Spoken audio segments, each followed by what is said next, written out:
Capítulo 5, parte 2. En la noche dormía abrazada al chaleco, aspirando el olor de la lana y soñando que era él quien dormía en su cama.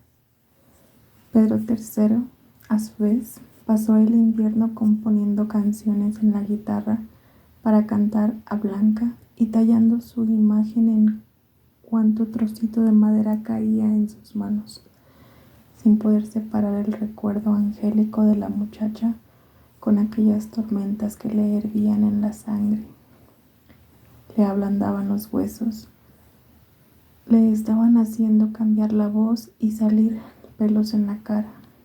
Se debatía inquieto entre las exigencias de su cuerpo, que se estaba transformando en el de un hombre, y la dulzura de un sentimiento que todavía estaba teñido por los juegos inocentes de la infancia. Ambos esperaron la llegada del verano con una impaciencia dolorosa y finalmente, cuando éste llegó y volvieron a encontrarse, el chaleco que había tejido Blanca no le entraba a Pedro III por la cabeza, porque en esos meses había dejado atrás la niñez y alcanzado sus proporciones de hombre adulto, y las tiernas canciones de flores y amaneceres que él había compuesto para ella le sonaron ridículas, porque tenía el porte de una mujer y sus urgencias.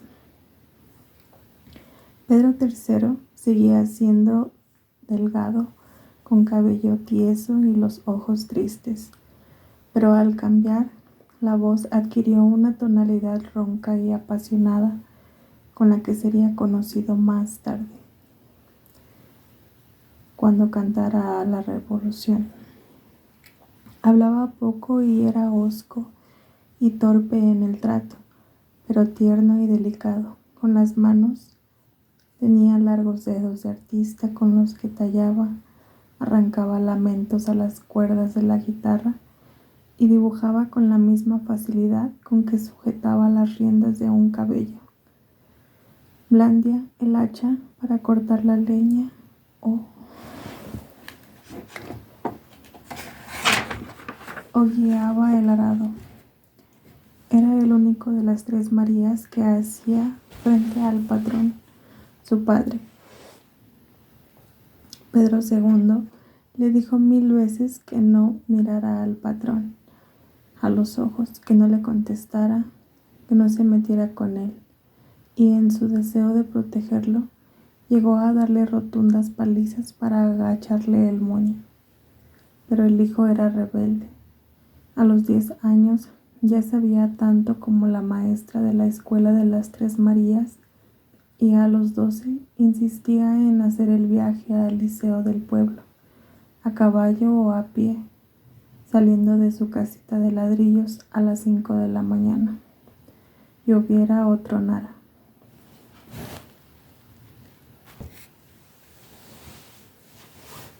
Leyó y releyó 1000 veces los libros mágicos de los baúles encantados del tío Marcos y siguió alimentándose con otros que le prestaban los sindicalistas del bar y el padre José Dulce María, quien también le enseñó a cultivar su habilidad natural para versificar y a traducir en canciones sus ideas.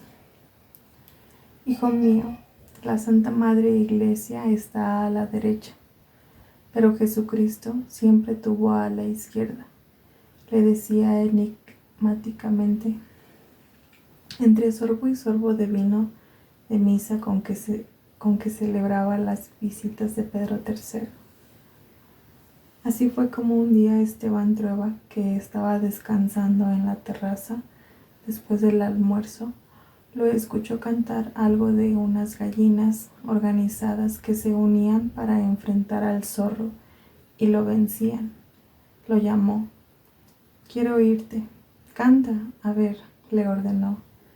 Pedro III cogió la guitarra con gesto amoroso, acomodó la pierna en una silla y rasgueó las cuerdas. Se quedó mirando fijamente al patrón mientras su voz de terciopelo se elevaba apasionada en el sopor de la siesta. Esteban Trueba no era tonto y comprendió el desafío. Ajá, veo que la cosa más estúpida se puede decir cantando, gruñó. Aprende mejor a cantar canciones de amor. A mí me gusta, patrón. La unión hace la fuerza, como dice el padre José Dulce María. Si las gallinas pueden hacerle frente al zorro, ¿qué queda para los humanos? Y tomó su guitarra y salió arrastrando los pies sin que el otro discurriera qué decirle. A pesar de que ya tenía la rabia a flor de labios y empezaba a subirle la tensión.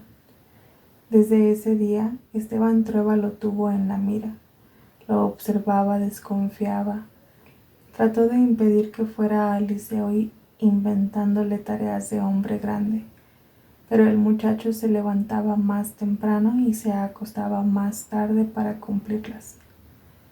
Fue ese año que Esteban lo azotó con la fusta delante de su padre, porque llevó a los inquilinos las novedades que andaban circulando entre las sindicalistas del pueblo, ideas de domingo de asueto, de sueldo mínimo, de jubilación y servicio médico, de permiso maternal para las mujeres preñadas, de votar sin presiones y, lo más grave, la idea de una organización campesina que pudiera enfrentarse a los patrones. Ese verano, cuando Blanca fue a pasar las vacaciones a las Tres Marías, estuvo a punto de no reconocerlo, porque medía 15 centímetros más y había dejado muy atrás al niño vientrudo que compartió con ella todos los veranos de la infancia. Ella se bajó del coche, se estiró la falda y por primera vez no corrió a abrazarlo, sino que le hizo una inclinación de cabeza a modo de saludo. Aunque con los ojos le dijo lo que los demás no debían escuchar y que, por otra parte, ya le había dicho en su impúdica correspondencia en clave. La nana observó la escena con el rabillo del ojo y sonrió burlona. Al pasar frente a Pedro III le hizo una mueca. Aprende, mocoso, a meterte con los de tu clase y no con señoritas, se burló entre dientes. Esa noche Blanca cenó con toda la familia en el comedor. La cazuela de gallina con que siempre los recibían en las Tres Marías, sin que se vislumbrara en ella ninguna ansiedad durante la prolongada sobremesa en que su padre bebía coñac y hablaba sobre vacas importadas y minas de oro. Esperó que su madre diera señal de retirarse, luego se paró calmadamente, deseó las buenas noches a cada uno y se fue a su habitación. Por primera vez en su vida le puso llave a la puerta. Se sentó en la cama sin quitarse la ropa y esperó en la oscuridad hasta que se acallaron las voces de los mellizos alborotando en el cuarto de al lado, los pasos de los sirvientes, las puertas, los cerrojos, y la casa se acomodó en el sueño. Entonces abrió la ventana y saltó, cayendo sobre las matas de hortensias que mucho tiempo atrás había plantado su tía Férula. La noche estaba clara, se oían los grillos y los sapos. Respiró profundamente y el aire le llevó el olor dulzón de los duraznos que se secaban en el patio para las conservas.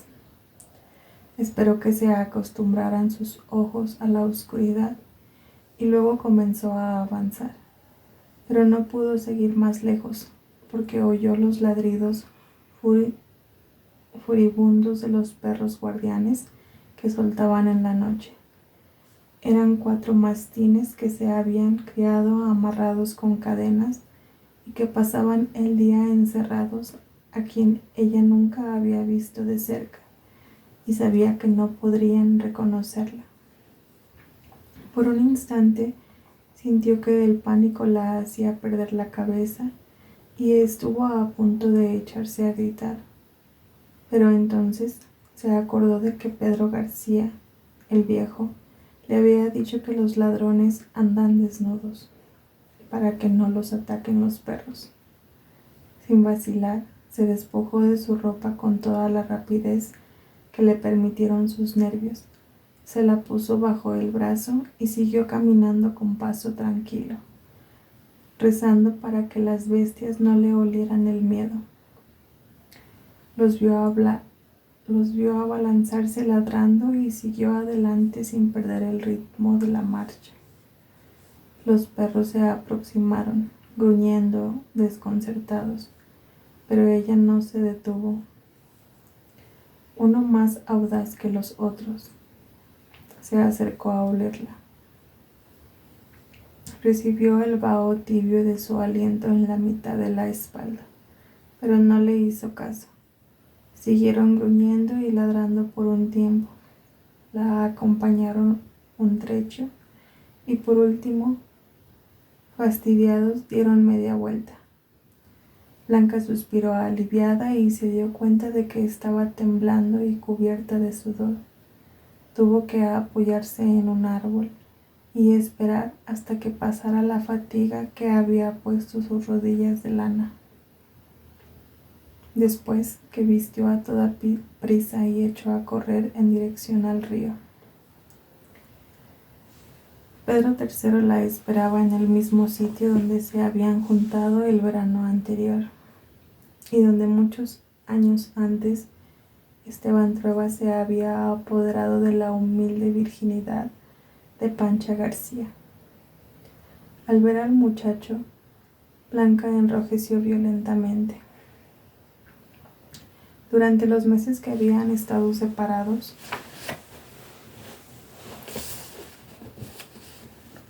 él se curtió en el duro oficio de hacerse hombre, y ella, en cambio, estuvo recluida entre las paredes de su hogar y del colegio de monjas, reservada del roce de la vida, alimentando sueños románticos con palillos de tejer y lana de Escocia. Pero la imagen de sus sueños no coincidía con ese joven alto que se acercaba murmurando su nombre. Pedro III estiró la mano y le tocó el cuello a la altura de la oreja. Blanca sintió algo caliente que le recorría los huesos y le ablandaba las piernas. Cerró los ojos y se abandonó. La atrajo con suavidad y la rodeó con sus brazos. Ella hundió la nariz en el pecho de ese hombre que no conocía, tan diferente al niño flaco, con quien se acariciaba hasta la extenuación. Pocos meses antes, aspiró su nuevo olor, se frotó contra su piel áspera, palpó ese cuerpo enjuto y fuerte, y sintió una grandiosa y completa paz, que en nada se parecía a la agitación que se había apoderado de él. Se buscaron con las lenguas como lo hacían antes, aunque parecía una caricia recién inventada. Cayeron hinchados besándose con desesperación y luego rodaron sobre el blando lecho de tierra húmeda. Se descubrían por primera vez y no tenían nada que decirse. La luna recorrió todo el horizonte, pero ellos no la vieron, porque estaban ocupados en explorar su más profunda intimidad, metiéndose cada uno en el pellejo del otro insaciablemente. A partir de esa noche, Blanca y Pedro III se encontraban en el mismo lugar a la misma hora. En el día ella bordaba, leía y pintaba insípidas acuarelas en los alrededores de la casa, ante la mirada feliz de la nana, que por fin podía dormir tranquila. Clara, en cambio, presentía que algo extraño estaba ocurriendo, porque podía ver un nuevo color en el aura de su hija y creía adivinar la causa. Pedro III hacía sus faenas habituales en el campo y no dejó de ir al pueblo a ver a sus amigos. Al caer la noche estaba muerto de fatiga, pero la perspectiva de encontrarse con Blanca le devolvía la fuerza. No en vano tenía 15 años. Así pasaron todo el verano, y muchos años más tarde, los dos recordarían esas noches vehemente como la mejor época de sus vidas. Entretanto, Jaime y Nicolás aprovechaban las vacaciones haciendo todas aquellas cosas que estaban prohibidas en el internado británico, gritando hasta desgañitarse, peleando con cualquier pretexto, convertidos en dos mocosos mugrientos, zarrapastrosos, con las rodillas llenas de costras y la cabeza de piojos, hartos de fruta tibia recién cosechada, de sol y de libertad. Salían al alba y no volvían a la casa hasta el anochecer, ocupados en cazar conejos a pedradas, correr a caballo, hasta perder el aliento y espiar a las mujeres que jabonaban la ropa en el río. Así transcurrieron 3 años hasta que el terremoto cambió las cosas. Al final de esas vacaciones, los mellizos regresaron a la capital, antes que el resto de la familia, acompañados por la nana. Los sirvientes de la ciudad y gran parte del equipaje. Los muchachos iban directamente al colegio mientras la nana y los otros empleados arreglaban la casa de la esquina para la llegada de los patrones. Blanca se quedó con sus padres en el campo unos días más. Fue entonces cuando Clara comenzó a tener pesadillas, a caminar sonámbula por los corredores y despertar gritando. En el día andaba como idiotizada, viendo signos premonitores en el comportamiento de las bestias, que las gallinas no ponen su huevo diario, que las vacas andan espantadas, que los perros aúllan a la muerte y salen las ratas, las arañas y los gusanos de sus escondrijos, que los pájaros han abandonado los nidos y están alejándose en bandadas, mientras sus pichones gritan de hambre en los árboles. Miraba obsesivamente la tenue columna de humo blanco del volcán, escrutando los cambios en el color del cielo. Blanca le preparó infusiones calientes y baños tibios, y Esteban recurrió a la antigua cajita de píldoras homeopáticas para tranquilizarla. Pero los sueños continuaron. La tierra va a temblar, decía Clara, cada vez más pálida y agitada. Siempre tiembla, Clara, por Dios, respondía Esteban. Esta vez será diferente. Habrá 10.000 muertos. No hay tanta gente en todo el país, se burlaba él. Comenzó el cataclismo a las 4 de la madrugada. Clara despertó poco antes con una pesadilla apocalíptica de caballos reventados, vacas arrebatadas por el mar, gente reptando debajo de las piedras y cavernas abiertas en el suelo, donde se hundían casas enteras. Se levantó pálida de terror y corrió a la habitación de Blanca. Pero Blanca, como todas las noches, había cerrado con llave su puerta y se había deslizado por la ventana en dirección al río. Los últimos Los últimos días antes de volver a la ciudad, la pasión del verano adquiría características dramáticas, porque ante la inminencia de una nueva separación, los jóvenes aprovechaban todos los momentos posibles para amarse con desenfreno. Pasaban la noche en el río, inmunes al frío o el cansancio, retozando con la fuerza de la desesperación, y solo al vislumbrar los primeros rayos del amanecer, Blanca regresaba a la casa y entraba por la ventana a su cuarto, donde llegaba justo a tiempo para oír cantar a los gallos. Clara llegó hasta la puerta de su hija y trató de abrirla, pero estaba atrancada. Golpeó y, como nadie respondió, salió corriendo. Dio media vuelta a la casa y entonces vio la ventana abierta de par en par y las hortensias plantadas por férula pisoteadas. En un instante comprendió la causa del color del aura de Blanca, sus ojeras, su desgano y su silencio, su somnolencia matinal y sus acuarelas vespertinas. En ese mismo momento comenzó el terremoto. Clara sintió que el suelo se sacudía y no pudo sostenerse en pie. Cayó de rodillas. Las tejas del techo se desprendieron y llovieron a su alrededor con un estrépito ensordecedor. Vio la pared de adobe de la casa quebrarse como si un hachazo le hubiera dado de frente.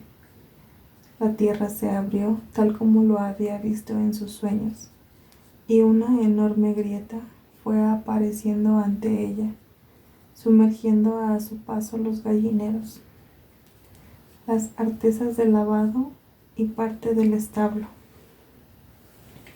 El estanque de agua se ladeó y cayó al suelo, desparramando 1000 litros de agua sobre las gallinas sobrevivientes que aleteaban desesperadas.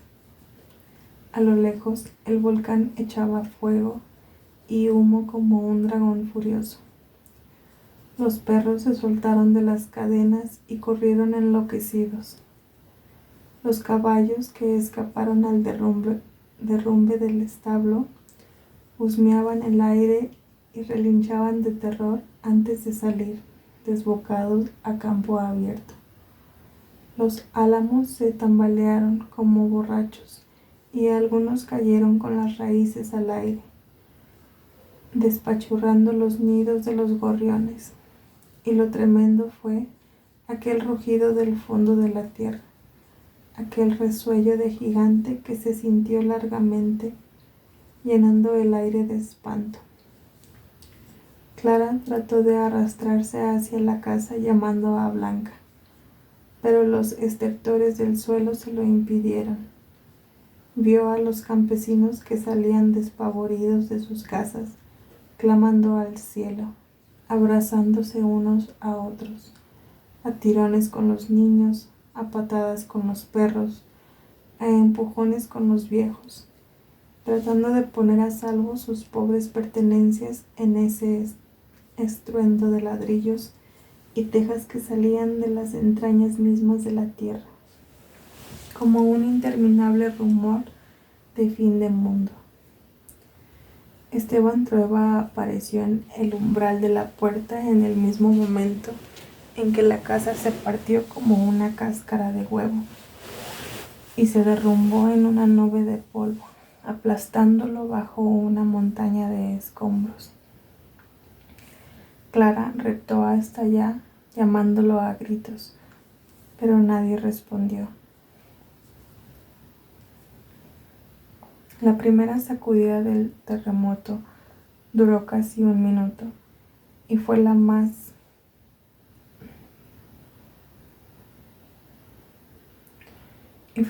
fuerte que se había registrado hasta esa fecha en ese país de catástrofes. Tiró al suelo casi todo lo que estaba en pie y el resto terminó de desmoronarse, con el rosario de temblores menores que siguió estremeciendo el mundo hasta que amaneció.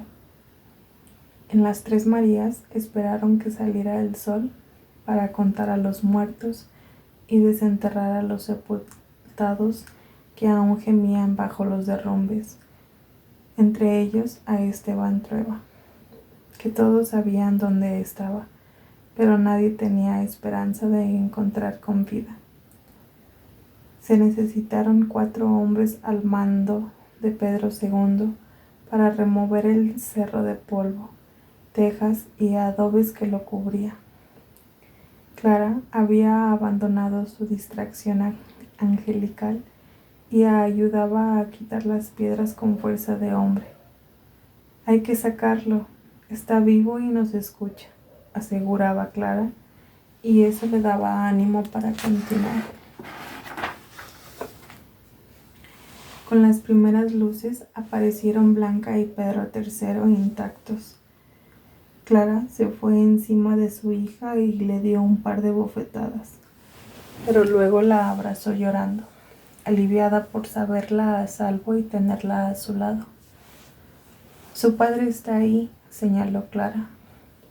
Los muchachos se pusieron a la tarea con los demás, y al cabo de 1 hora, cuando ya había salido el sol en aquel universo de congoja, sacaron al patrón de su tumba. Eran tantos sus huesos rotos que no se podían contar, pero estaba vivo y tenía los ojos abiertos. «Hay que llevarlo al pueblo para que lo vean los médicos», dijo Pedro II. Estaban discutiendo cómo trasladarlo sin que los huesos se le salieran por todos lados, como de un saco roto.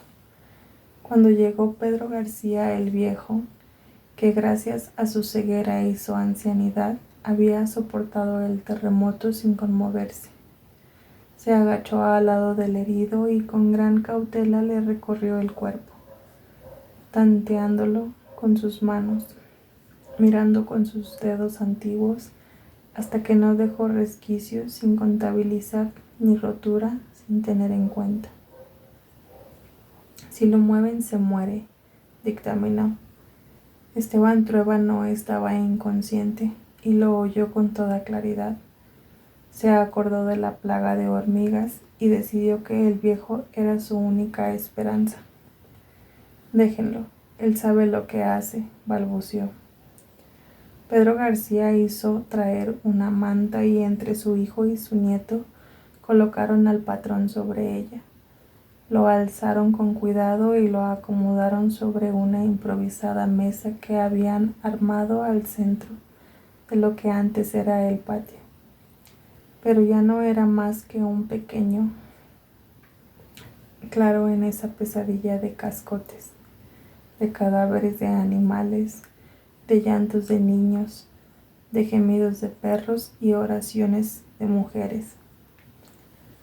Entre las ruinas rescataron un odre de vino que Pedro García distribuyó en 3 partes, una para lavar el cuerpo del herido, otra para dársela a tomar y otra que se bebió él parsimoniosamente, antes de comenzar a componerle los huesos, uno por uno, con paciencia y calma, estirando por aquí, ajustando por allá, colocando cada uno en su sitio, entablillándolos, envolviéndolos en tiras de sábanas para inmovilizarlos, mascullando letanías de santos curanderos, invocando a la buena suerte y a la Virgen María, y soportando los gritos y blasfemias de Esteban Trueba, sin cambiar para nada su beatífica expresión de ciego.